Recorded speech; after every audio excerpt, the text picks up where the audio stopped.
Hola, buen día. Es para la FEADLE. Para feas. Una denuncia. Sí, es una denuncia. Una denuncia contra quien resulte responsable.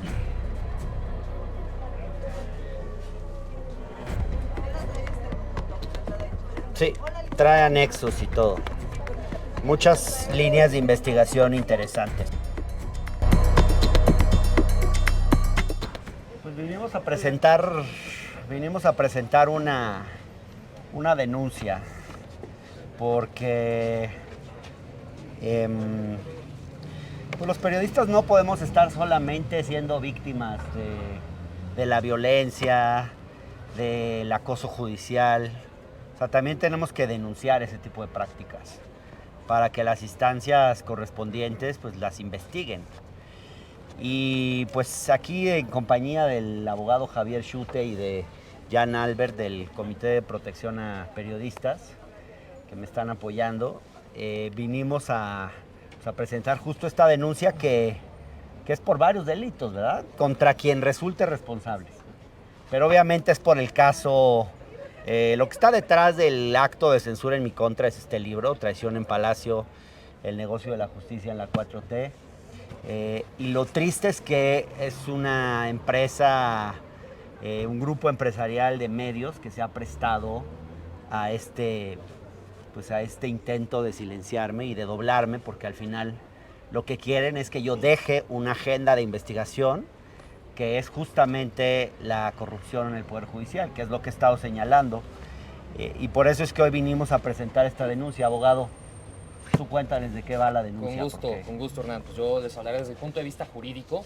Ah. Una denuncia de hechos lo que hace es pues, narrar los antecedentes fácticos de un asunto y corresponde a la Fiscalía calificar si ahí hay algún delito que perseguir.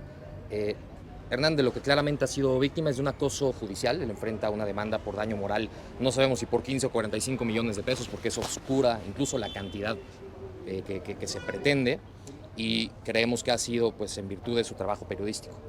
Con motivo de ello, nosotros le estamos pidiendo a la FEADLE, es la Fiscalía Especializada en Atención de Delitos de Libertad de Expresión, que haga una investigación exhaustiva. En términos de su protocolo homologado, deben explorar muchas líneas de investigación, hacer un análisis de contexto y no limitarse a los hechos denunciados, sino averiguar qué hay y quiénes están detrás de estos intentos. El acoso judicial es un fenómeno que no estamos inventando aquí nosotros, no estamos descubriendo el hilo negro, es un fenómeno que existe.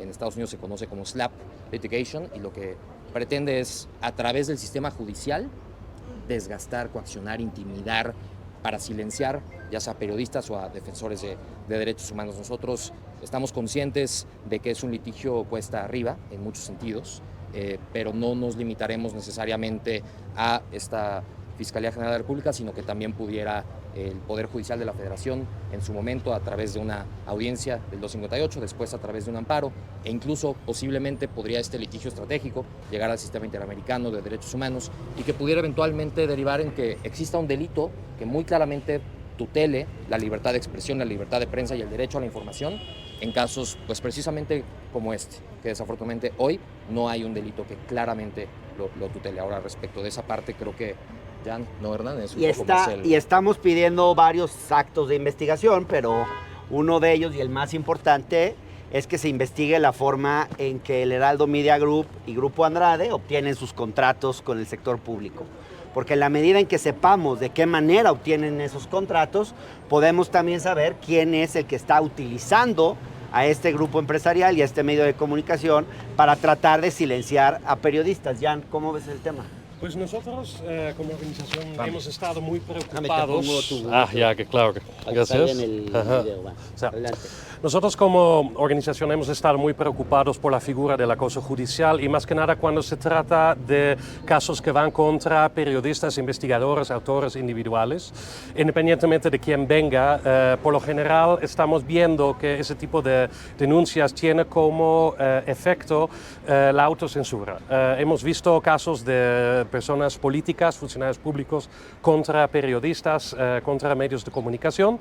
Y es una práctica que es cada vez más común, lamentablemente, en América Latina, también en México.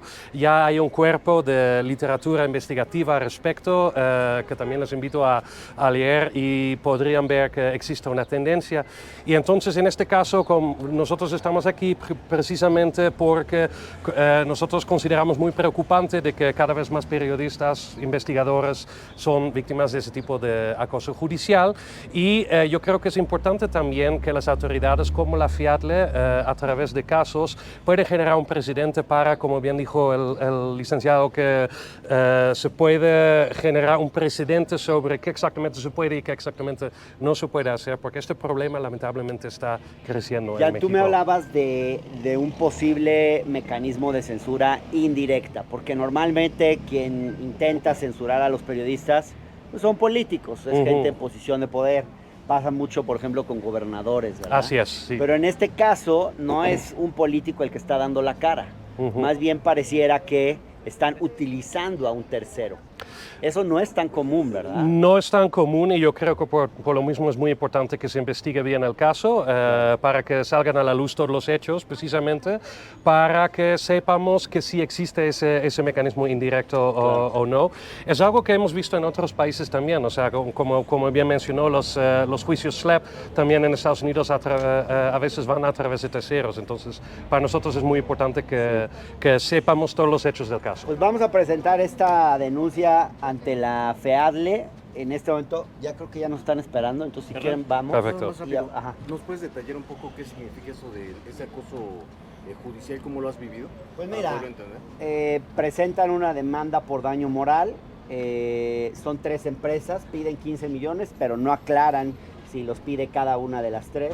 Obviamente es una suma que lo que busca es intimidar, porque ellos saben que yo no tengo un patrimonio de ese tamaño, y creo que ni siquiera vendiendo todo lo poco que tengo podría pagarlo. Entonces, este tipo de demandas, cuando se les pone un monto tan alto, claramente lo que buscan hacer es intimidar. Y ya se hizo con el caso de Sergio Aguayo, que es un caso bastante conocido, donde Humberto Moreira denunció a Aguayo también por no recuerdo qué cantidad, pero una cantidad así inmensa, ridícula. Y lo que hacen es tenerte años y años y años en los juzgados. Es un acoso judicial porque además la forma en que se ha conducido el proceso es muy cuestionable. En el tribunal de Rafael Guerra, que hoy quiere ser ministro de la Suprema Corte, en el tribunal de Rafael Guerra Álvarez, que hoy es el presidente del Tribunal Superior de Justicia de la Ciudad de México, todo el proceso está sesgado en mi contra. Pidieron una pericial psicológica, o sea, quieren hacerme una prueba para ver, psicológica, básicamente para que un juez, una jueza determine, o bueno, un perito, y luego la jueza tome eso en cuenta, determine si yo estoy en condiciones de hacer periodismo. ¿Por qué va a decidir eso un perito o una jueza? ¿Qué clase de violación a la libertad de expresión es esa? Horas en los juzgados, obviamente, eso es parte del acoso judicial, hacerte perder mucho tiempo que tendrías que dedicar a tus actividades para defenderte. Tienes que buscar gastar muchísimo dinero en peritos, en abogados, en un montón de cosas que obviamente desgastan a cualquier periodista, porque lo que quieren es que no solo tú no te vuelvas a meter con ese tema, sino que ningún otro periodista se vuelva a meter con ellos. Entonces, no es una agresión a un periodista en específico, es una agresión al periodismo en general. Es una advertencia que quieren darles esta gente de no se metan conmigo, no se metan con este grupo, no se metan con este tema, no investiguen la corrupción en el Poder Judicial, porque así les va a ir. Y lo triste, lo preocupante del caso es que yo estoy en manos del tribunal de Rafael Guerra, que también aparece mencionado en este libro, porque Rafael Guerra es uno de los personajes que operó el negocio de la justicia en México durante estos años. Entonces, fíjense ustedes, yo estoy en manos del tribunal de una de las personas que investigo. Yo creo que, pues, tendría que recusarse ese tribunal, pero pues no se puede recusar a un tribunal en su totalidad. Pero obviamente, pues, esto pues, es un caso de acoso judicial. Aprobaron les han recibido pruebas a destiempo, o sea, el proceso está sesgado. hay una relación muy cercana entre la gente del Heraldo y Rafael Guerra. Le sacan en una portada entera a Rafael Guerra una nota en una revista que tiene el Heraldo en términos muy elogiosos. Es muy clara la relación que tienen con él. Es muy claro el conflicto de interés que tienen con él. Entonces, pues obviamente sí es un tema para preocuparse. Vamos a entregar. Sí. Vale.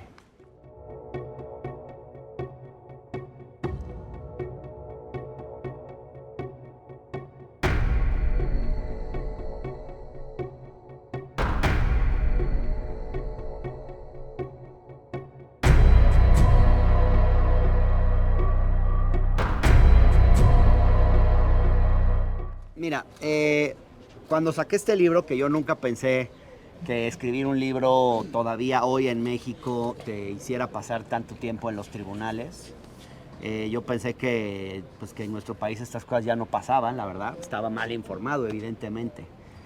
Pero en el momento en el que recibimos la primera demanda, yo empecé a investigar y lo que me di cuenta es que Julio Scherer Ibarra le buscó por todas las vías. En vez de presentar él una demanda por daño moral en mi contra, si es que consideraba que el libro tenía algún problema o algo que no le gustara, en vez de hacer alguna aclaración pública, quizás porque sabe que no podía hacer ninguna aclaración pública, buscó la manera de silenciar al autor de la obra, buscó la manera de silenciarme como periodista, interponiendo, promoviendo que algunas de las personas mencionadas en este libro presentaran demandas. Entonces eso hizo con varias de las personas que aparecen aquí, según yo tengo conocimiento, y no es la única demanda, lamentablemente hay otras. Por eso digo que es un caso típico de acoso judicial, ¿no? Y bien complejo. Y bien complejo, ¿por qué, Jan? Complejo porque los casos de acoso judicial por lo general buscan no directamente atacar la práctica periodística. Lo que están buscando hacer es enfocarse en ciertas cosas, hiper enfocarse con esto y así como tratar de distraer de lo que en realidad es el propósito de muchos de estos casos. Por eso, insisto, es tan importante que se investigue bien para que se sepa exactamente qué está pasando aquí y también para que se genere un poco más de conocimiento sobre ese tipo de prácticas que existen en toda América Latina. Así es. Sí.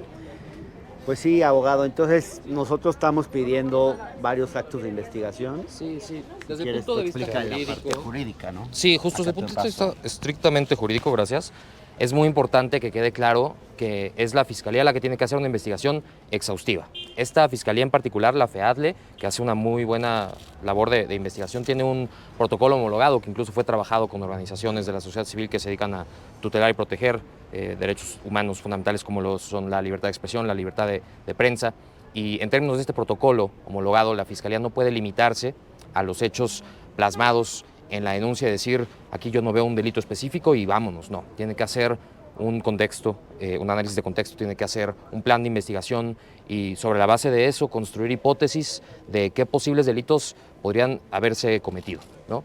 Pero insisto, incluso si esto no ocurriera de esa manera, este es un caso que por su complejidad y porque implica la tutela de derechos fundamentales, el derecho a la información, incluso de las audiencias, es visto, lo vemos como un litigio estratégico. Y en esa medida, si de esto derivara en ley, incluso a través de políticas públicas, incluyendo reformas legales, la tipificación de estas conductas para tutelar efectivamente estos derechos humanos sería un muy buen resultado. Y vamos a llegar a donde tengamos que llegar, porque un periodista no puede simplemente ponerse en un plan de víctima cuando están intentando violar su derecho a la libertad de expresión. Uno tiene que activamente, sobre todo los que estamos en posibilidades de hacerlo, porque yo creo que hay muchos periodistas en México que no tienen estos recursos, estas posibilidades de estar presentando denuncias.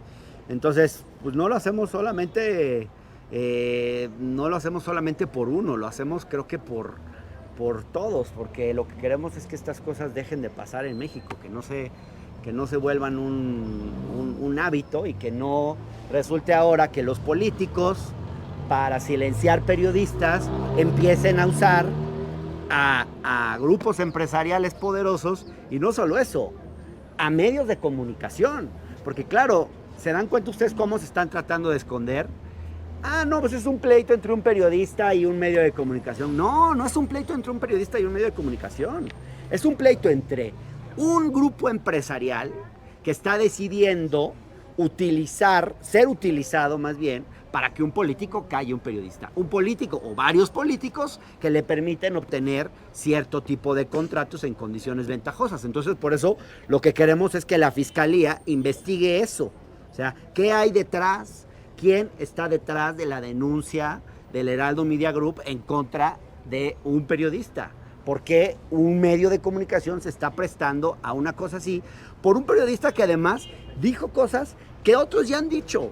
Toda esa información publicada. Hombre, lo que yo dije del Heraldo son 3 tweets, medio párrafo en un libro y una mención en una entrevista. Y por eso te están demandando por daño moral. Es que es realmente ridículo. Obviamente, hasta un bebé sabe que alguien está detrás de esa demanda. Entonces, pues eso es lo que queremos que se Abogado, investigue. nada más para precisar, ¿es una denuncia de hechos? Sí, esta es una denuncia de hechos, hace una narrativa de los antecedentes, del contexto y en específico de ciertas cuestiones que han ocurrido dentro de este juicio. En particular, ya Hernán mencionó una pericial psicológica que es ofrecida por la parte actora con el fin de determinar el apego a la verdad y a la ética de un periodista, lo cual nos parece desde luego muy preocupante, entre otras. Y estos hechos que son narrados, le corresponde a la Fiscalía, en su caso, calificarlos como un posible delito. Pues muchas ¿Tu gracias. nombre, abogado? Javier Schute. Finalmente, Hernán, por favor, la pregunta obligada, ¿esto intimida, hace que te detengas? ¿Qué procede, de manera más personal para ti? Lo que quieren con este tipo de demandas es doblarte. No solamente es que ya no des entrevistas, que ya no hables de tu trabajo periodístico, sino tampoco que no se te ocurra volver a hablar o investigar de ese tema. Y no solo eso, no solo yo, sino otros periodistas. Obviamente, uno no se puede dejar intimidar y uno no se puede dejar doblar. Y hay que denunciar ese intento porque pues, yo creo que eso no nos hace bien a nadie como sociedad. Y yo creo que ojalá que el Heraldo recapacite porque, pues la verdad, no sé si voy a decir algo incorrecto jurídicamente, pero el Heraldo está haciendo el ridículo con esta demanda. Se está mostrando que quizás no son realmente un medio de comunicación, que quizás son otra cosa. Entonces, si realmente son un medio de comunicación, que retiren esa demanda porque no tiene ni pies ni cabeza. Muchas gracias.